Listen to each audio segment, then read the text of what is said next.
Chapitre 40. Autres phénomènes géologiques. Chacun doit savoir aujourd'hui que la matière c'est l'essence, et que seule cette essence donne existence à l'espace et occasionne l'activité électromagnétique, avec laquelle les corps se font et se défont perpétuellement. Et l'essence, c'est l'univers. L'univers, c'est l'espace et les galaxies. Sachant cela, tout est à la portée de l'esprit de l'homme. Alors, peu à peu, il prend conscience que le jardin terrestre fut préparé tout au long des ères pour que l'homme soit créé au temps favorable, car chaque chose conduit à son existence.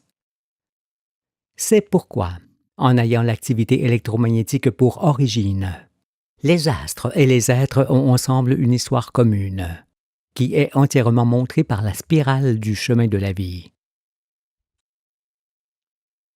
Nous savons que les corps qui composent le manteau jusqu'au noyau se sont formés dans la diversité tout au long de la croissance de la Terre et de ses changements de température. Ce qui suffit à l'esprit de connaissance, d'autant que la formidable complexité de la composition de ces corps, ainsi que leur évolution et leur interaction, ne sont pas à la portée de la compréhension humaine. Il s'agit en effet de la partie de la science du Créateur, à laquelle ne peut accéder aucune créature. L'électrovolcanisme. Mieux vaut nous pencher sur les phénomènes simples et consécutifs à l'activité électromagnétique. Les volcans que nous venons d'étudier sont également dus à cette activité. À l'échelle de la Terre, leurs cheminées reliant le noyau à la surface du sol sont comparables à des petits trous d'aiguille. Par conséquent, il ne faut pas exagérer leur importance. Cependant, il convient de voir que lorsque ces cheminées sont entièrement remplies de magma, elles relient les puissantes forces électromagnétiques internes aux forces électromagnétiques externes et provoquent quelques phénomènes. En effet, en raison des forces électromagnétiques qui parcourent la surface du noyau de fer, ce fer, se mélangeant au magma, rend ce dernier plus ou moins conductible aux forces électriques. On comprend ainsi que les laves accumulées autour d'un volcan forment un amas également conductible. Il n'y a donc pas d'interruption dans la continuité électrique entre le magma solidifié de surface, le magma fluide contenu dans la cheminée et le magma se trouvant autour du noyau. C'est pourquoi il règne une intense activité électromagnétique autour d'un volcan, surtout si celui-ci est en éruption. Une activité pouvant dévier l'aiguille d'une boussole, ou encore provoquer des éclairs dans les gaz chauds et les poussières s'élevant au-dessus du volcan. Lorsque les gaz font éruption, ils sont généralement suivis par la lave qui met en contact les forces internes et les forces externes. Cela provoque probablement des décharges à l'intérieur d'une chambre qui se remplit de lave et un bruit de tonnerre dans les entrailles du volcan. Un bruit qui, bien qu'assourdi, pourra être entendu de l'extérieur. Voici ce que peuvent être les deux aspects d'un volcan dont la cheminée ne serait point divisée dans les hauteurs. On voit que si le conduit est obstrué, les gaz s'accumuleront à nouveau dans la chambre supérieure ou inférieure et dans le conduit, comme sur la figure de droite. Mais si la bouche du volcan obstruée est poreuse et laisse échapper les gaz qui forment les fumerolles, le magma pourra alors remonter lentement et se trouver à des hauteurs différentes, comme sur la figure de gauche. Le magma se rapproche ainsi de la masse extérieure et augmente l'activité électromagnétique. Les marées. Nous savons maintenant qu'en plus de sa masse, la Terre comprend une magnétosphère, des lignes de force et des anneaux, et qu'elle est constamment sous l'influence des forces solaires, qui sont composées des mêmes éléments. Les forces du Soleil, de la Lune, auxquelles se mêlent celles de la Terre, ont une action directe sur les corps, et notamment sur les corps fluides, qui s'animent de mouvements selon les circonstances. Nous parlons ici des mouvements journaliers de la mer, des marées, qui, même si cela ne nous apparaît pas, se produisent également dans l'atmosphère. Il s'agit là de phénomènes complexes à définir, tant les forces concernées sont entremêlées et multiples. Mais pour en saisir l'essentiel, simplifions les explications des phénomènes. Sans risque d'erreur, on peut dire que la force centripète exercée par la magnétosphère solaire tend à entraîner l'eau du côté de la Terre, où il fait jour, pendant que la force centrifuge produite par son souffle tend au contraire à la pousser du côté où il fait nuit. On peut alors imaginer que l'eau, ainsi compressée, formerait deux petits bourrelets ou monticules sur la ligne où la nuit et le jour se rencontrent et que, selon sa position, la Lune tendrait à accentuer ou à atténuer, comme voici. La Terre est ici représentée avec le jour et la nuit, et avec les petits monticules d'eau qui se formeraient de la sorte tout autour du globe. La figure A nous montre la Terre aux prises avec les forces centripètes et centrifuges solaires, qui tendent à cette accumulation des eaux. Mais on a déjà expliqué qu'en puisant en partie sa magnétosphère dans celle de la Terre, la Lune allège tous les corps terrestres lors de son passage, ce qui ne peut qu'accentuer la formation de ces monticules, si elle se trouve en face d'eux, ou au contraire l'atténuer un peu si elle en est éloignée. C'est pour ces raisons évidentes que l'on assiste au mouvement journalier de la mer. Selon ce schéma, on admet volontiers que quand la Lune se trouve dans les positions de la figure B, elle contrarie les forces centrifuges et centripètes du Soleil. Ainsi positionnée, elle ne peut qu'atténuer le changement de niveau de la mer. Pour être plus juste encore, à cette pression et dépression de l'eau, il faut aussi inclure le fait que la Terre déplace ses masses liquides par des courants. C'est pourquoi les marées apparaissent comme des phénomènes complexes. Toutefois, la façon dont les forces électromagnétiques s'exercent ne permet pas de dire que les mouvements de la mer sont des phénomènes éloignés de ce qui est ici montré.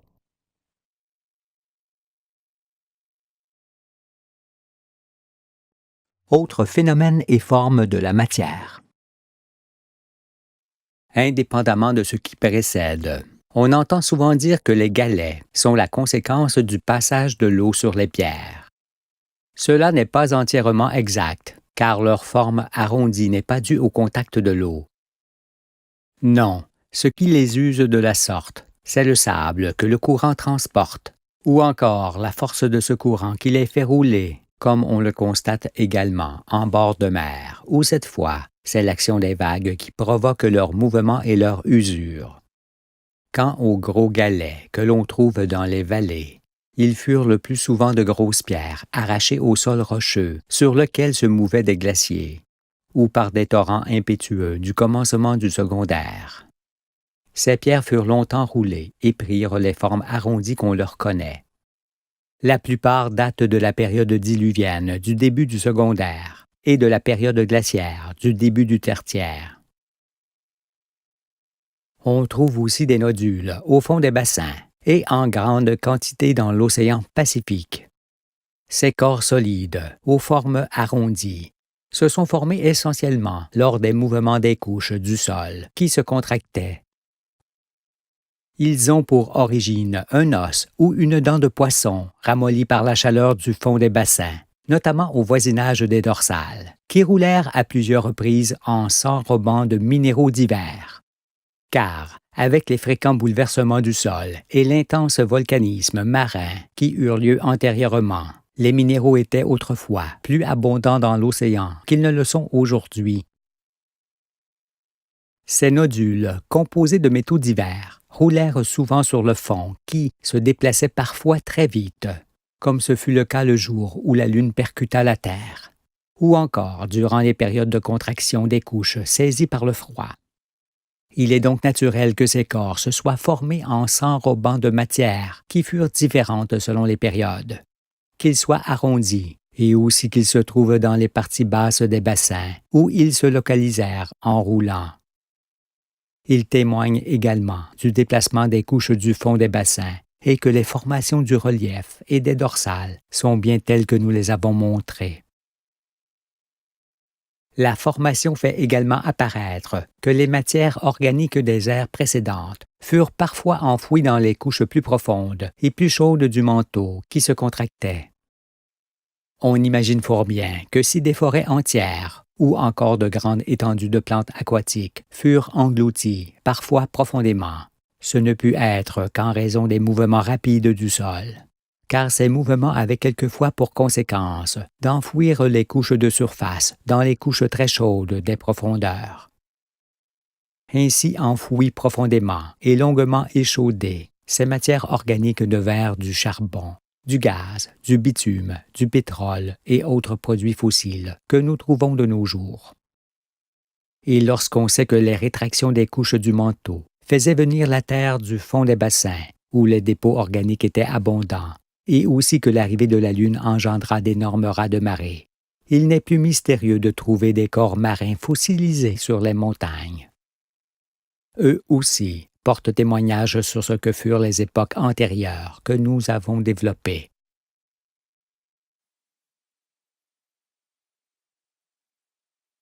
Les matières radioactives. Les corps radioactifs sont aussi des conséquences de l'activité des astres. Revenons un instant sur la composition de la matière, pour se rappeler que dans les corps cristallisés, il n'y a point de protons entourés de leurs satellites, car lorsqu'un corps dilaté par la chaleur se refroidit et se contracte de ce fait, la pression est telle qu'elle soude les particules entre elles. C'est ce qui forme les cristaux dans lesquels les protons, ayant perdu leur activité, sont devenus neutres, des neutrons, comme nous l'avons déjà vu. Les neutrons forment donc les corps solides, et les protons forment seulement les gaz. L'hydrogène est composé d'un proton et d'un électron, son satellite, né d'un anneau.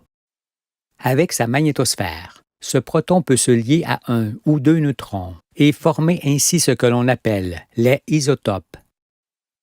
Le plus léger est évidemment le proton seul et, le plus lourd, le proton avec deux neutrons. Le noyau d'uranium est semblable, mais poussé à l'extrême, tant le nombre de particules agglutinées est grand. Par conséquent, plus il y a de protons, plus il y a d'électrons qui tournent en tous sens et dans le désordre. Alors ces électrons ne manquent pas de se heurter et d'être éjectés continuellement.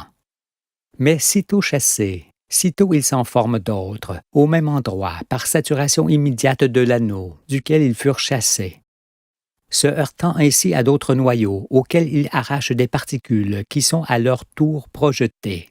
Cela donne l'impression que certains éléments composés par ces noyaux se transforment spontanément en d'autres éléments. Dans de tels noyaux, il se produit trois phénomènes. L'échauffement de ceux-ci, car plus il y a de protons chauds, plus la chaleur croît.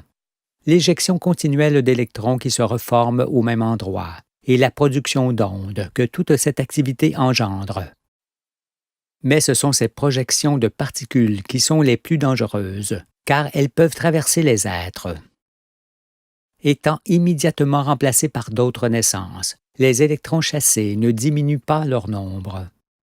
On saisit alors fort bien que le danger demeure tant que ces noyaux demeurent, ce qui peut durer longtemps, plusieurs siècles si rien ne les détruit. Sachez toutefois que la radioactivité est naturelle et qu'elle se produit partout où il y a des protons. Mais cela n'est pas dangereux, parce que cette activité n'est pas concentrée. Non, le danger vient de la concentration des atomes lourds dans un même lieu, comme cela se pratique dans les chaudrons nucléaires de Satan qui bordent les fleuves. Quand on manipule des pierres, on produit des poussières qui se déposent partout. Pareillement, quand on manipule des matières radioactives, on ne peut le faire sans soulever des poussières radioactives sécrétées par ces produits et qui contaminent tout. Elles ne sont point des matières dévalorisées toutefois, mais des matières tout aussi dangereuses et nocives que celles que l'on concentre. Aussi, mieux vaut une explosion nucléaire qui désintègre ces noyaux que de les entasser dans un même lieu sous une forme ou une autre, car Il frappe d'interdit pour longtemps toutes les régions où il se trouve, ainsi que les eaux avec lesquelles il se mélange. Je dis que seule l'explosion nucléaire peut mettre un terme à la nocivité des matières atomiques, qu'elles soient appelées déchets ou pas, car il n'est absolument plus possible de leur rendre leur nature originelle. Tous les sites occupés par des chaudrons nucléaires ou par des dépôts de matières radioactives sont déjà frappés d'interdits pour la postérité, et cela pour longtemps. Ce qui est un très grand malheur, parce que les animaux qui iront sur ces lieux se contamineront et contamineront ensuite ceux qui s'en nourrissent jusqu'à la 1000e génération. Dès le siècle prochain, quand vous, les rescapés de la faim, vous vivrez paisiblement, en association de familles, réunis autour de la loi. Vous penserez à ces sites qu'il vous faudra signaler avec de grosses pierres gravées pour ne pas en perdre la mémoire. On ne doit jamais oublier où ils se trouvent. C'est pourquoi je dis que, s'ils ne sont pas détruits par ce qui vient, vous devrez les signaler à la postérité d'une façon durable. N'y a-t-il pas un autre procédé que l'explosion nucléaire pour débarrasser les pays des chaudrons de Satan et des ordures radioactives qui en sortent? Il n'y en a point d'autre, hélas, car quoi que l'on fasse avec ces produits, ils répandront la mort partout où ils se trouvent. Aujourd'hui, la dépendance électrique des pays qui tirent leur électricité de ces chaudrons est telle qu'il n'est plus possible de l'interrompre sans faire écrouler les sociétés qui en dépendent. C'est pourquoi ceux qui ont souhaité et fait venir ces chaudrons ne peuvent pas demander aujourd'hui qu'on les démonte, pièce par pièce, pour les enfouir à 1000 mètres sous le fond des océans, pour les désintégrer par une explosion nucléaire. Ce qui serait la meilleure méthode. Mais les scientifiques et les chefs militaires auxquels les chefs des nations obéissent ne peuvent le permettre, car ces produits et les armes qui leur sont attachées sont la justification de leur propre existence.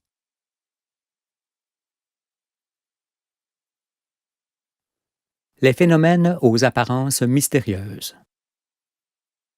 Pour interpréter convenablement les phénomènes, il faut penser qu'en raison de l'émergence des terres et du creusement des bassins, le manteau terrestre ne peut être d'égale épaisseur autour du globe et qu'en fonction de cela, il peut se produire quelques variations dans l'action des forces électromagnétiques.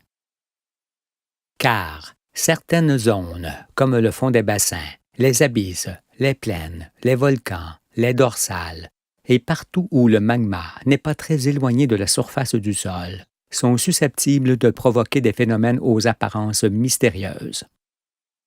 Ce qui sera encore plus probable dans un lieu où le sol renferme des minéraux conductibles, parce que ces minéraux forment des points par rapport à la surface de la Terre. Ces points peuvent alors être semblables aux petits morceaux de fer que l'on place dans les champs magnétiques d'un aimant, sur lequel les forces se dévient et passent. Cela étant, ceux qui habitent dans un pays où le sol contient des minéraux de fer, ou de charbon, ou autres minéraux conductibles, peuvent assister à des manifestations électromagnétiques, pouvant être vives, soutenues ou plus sourdes. Ces phénomènes d'origine électromagnétique, qui en troublent plusieurs et affolent les animaux, peuvent aussi illuminer des gaz, déplacer des objets ou bien absorber des forces électriques et des ondes. Pareillement, une ligne de force terrestre déviée peut courir en laissant des traces spiralées sur le sol mouillé ou dans la neige. Elle peut aussi découper des pièces d'argile ou de roche, plates et rondes, comme ce fut le cas lorsque la Lune fit basculer la Terre pendant que certaines régions de la surface du sol étaient encore chaudes et tendres. Aussi, lorsqu'un phénomène d'origine électromagnétique se produit, il ne faut pas s'effrayer. Par ailleurs, pensez que la décomposition de certaines matières organiques produit une exhalaison d'hydrogène phosphoré que l'on voit fort bien la nuit, les feux follets, ou dans l'obscurité du fond d'une grotte, durant la journée.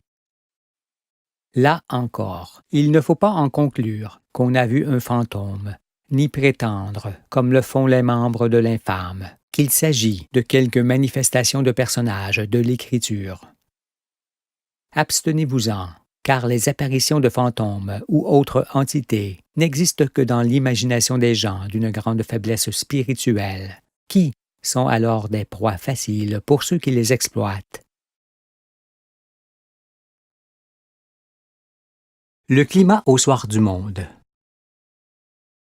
En dehors de ces choses, il faut savoir que les déserts ne se développent pas aujourd'hui à cause d'un quelconque changement climatique naturel, car le climat de la Terre, désormais stabilisé sur son orbite, ne change pas. L'accroissement des déserts est essentiellement dû au surnombre d'hommes et à leur activité. En effet, au terme de ces siècles du malheur, nous voyons la température de l'atmosphère s'accroître, non par effet de serre, mais parce que la mince couche d'air est chauffée en permanence, et toujours plus par les nombreux incendies de forêt, par l'intense chaleur des villes de plus en plus monstrueuses, par le nombre insoutenable d'êtres humains et de bêtes d'élevage, par l'industrie, par les énormes surfaces bitumées et par les innombrables véhicules et autres engins qui parcourent la terre, les mers et le ciel. Outre leur grand réchauffement et leur pollution, les masses d'air sont alors stagnantes ou turbulentes, en ayant pour conséquence de graves perturbations atmosphériques qui provoquent des inondations dévastatrices ici et des sécheresses catastrophiques là, car tout le climat est déséquilibré. Le climat tempéré de notre planète est dû à la chaleur interne produite par le noyau, qui se fait sentir depuis le fond de la mer jusque dans les airs, et à la température solaire, qui est idéale sur l'orbite où nous nous trouvons. L'équilibre climatique qui en résulte ne doit point être perturbé par l'homme, sinon il faut s'attendre rapidement à la fin de tout ce qui vit. Aujourd'hui cependant, chacun peut constater que la très fine couche atmosphérique ne peut plus s'épurer convenablement. Il faut que cela se termine, car l'air se pollue tous les jours davantage, et la température s'élève, comme le montre à l'évidence la fonte des glaciers. Sachez aussi à ce sujet, et contrairement à ce qu'il se dit, que la fonte des glaces, due au réchauffement sensible de l'air, ne peut élever le niveau de la mer d'aucune manière. Un enfant comprend que si une augmentation de la température atmosphérique fait fondre la glace, elle fait aussi évaporer l'eau en conséquence, en laissant inchangé le niveau de la mer. Seule l'épaisseur de l'atmosphère s'accroît dans cette affaire et change le climat en conséquence. Mais en raison de la surpopulation qui va croissante, de l'industrie qui ne cesse de se développer, de l'augmentation continuelle des machines utilisant la combustion, des villes qui s'étendent à l'infini, de la déforestation qui se généralise et de tout ce qui résulte de l'abandon des valeurs essentielles de l'existence montrées par la loi, les conditions de vie à l'origine du monde régressent quotidiennement. Si donc rien n'interrompait leur destruction, le monde s'approcherait du moment où plus aucun être ne pourrait subsister. Pensez que si seulement les insectes ou certains d'entre eux disparaissaient du monde, le monde entier disparaîtrait avec eux. Chacun sait qu'il suffit de peu pour déséquilibrer un tout et y mettre un terme. C'est pourquoi la détérioration climatique que l'on constate au soir du monde est une infamie quasi volontaire commise par les gouvernants. Or, plus rien ne peut arrêter l'amplification d'une telle calamité, si ce n'est la fin de ceux qui se donnent des pouvoirs, sans anticiper leurs responsabilités.